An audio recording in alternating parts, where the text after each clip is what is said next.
Tuesday night, 9:15. Went to play rehearsal. I just wasn't in it. I was taking those crates apart, and I was kind of tired, so I took a nap right before I had to leave. Good thing I ate earlier. And I don't know, I just wasn't totally in it. There's a girl there that has a condition called POTS, postural orthostatic tachycardia syndrome. She has to wear a heart monitor at all times. There's certain things she can and cannot do.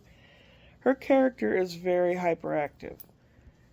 We were running through the play, and there's a part where this girl has to exclaim something. She jumps up and waves her arms around. Well, she did that and then fell flat on the floor. Kaboom! And she's laying there, and we all kind of thought she did it on purpose. No.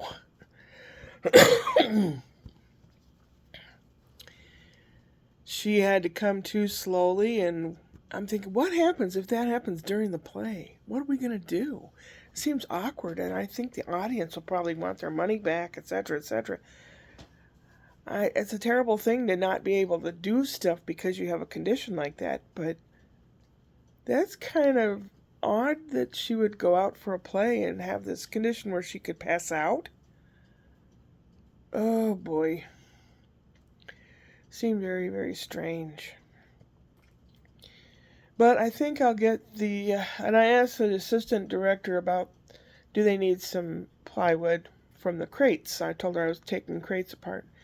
She said she doesn't think they need any. They have plenty of wood, but I can bring them, and if they don't need it, they'll just put it in the dumpster. Yay! Good job. So I'll probably cut down some wood and take it with me tomorrow. And I'm going to sterilize all the masks I have. I'm going to be wearing masks, even though I tested. Well, the old test, I'll show you. The old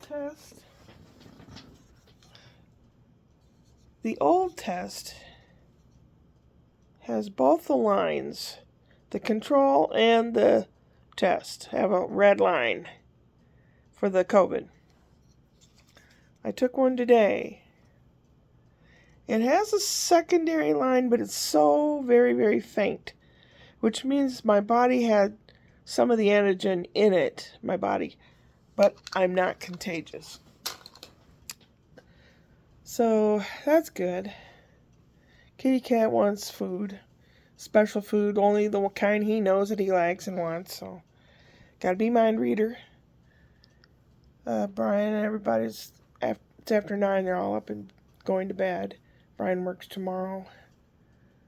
And, yeah, gotta retype my lines so I can memorize them better and make a list of when I come in and when I go out, because having missed a whole week, it's just kind of fuzzy. And so I get up on stage with the rest of them, and the one guy looks at me and goes, "You're not supposed to be on stage. You're supposed to be out there." And I go, "Oh, okay."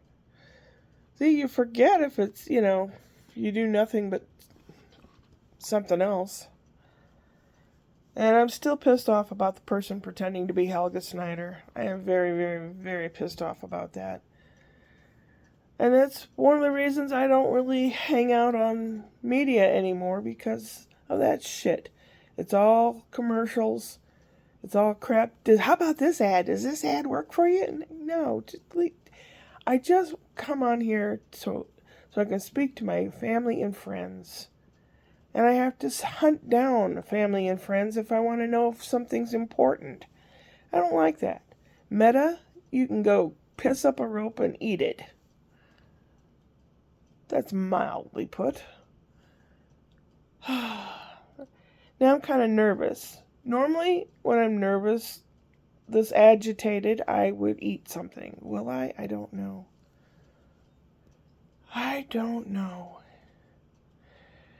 But I couldn't believe this girl just fell out. Boom. And I was like, what do we do? I don't know what to do.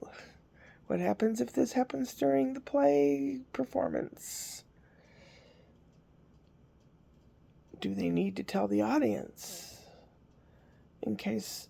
She said it's usually on days when she's had a lot going on, like she had physical therapy today and stuff. And it tires her out. And then she was wearing a mask because she's immunosuppressed. And I said to the director, I will wear a mask. And the assistant director came up to me, and we were trying to figure out, our costumes, etc., so that we have something we can look for at home if we need to or whatever. And she comes up to me and she says, I have something to ask you. And I said, yeah, sure, shoot.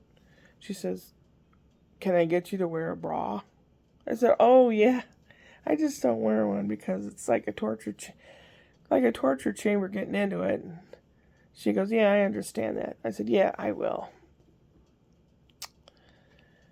I'm the oldest one there. I asked her because she thought she was the oldest one. She's going to be 66 tomorrow, so I'm going to have to buy a little cupcake or something to take to her. And I said, nope, I'm the oldest one. I'm older than everybody, the director and everybody. I don't act it half the time, but that's okay.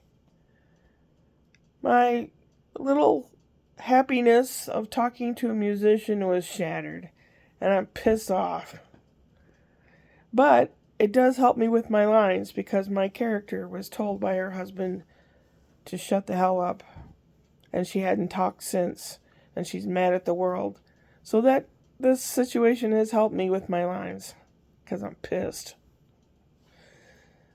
Oh, kitty cat, what you want, bud? You want some ice cream? You got any? You know I do. I gotta veg out somehow. Maybe watch a couple YouTube thingies or something silly.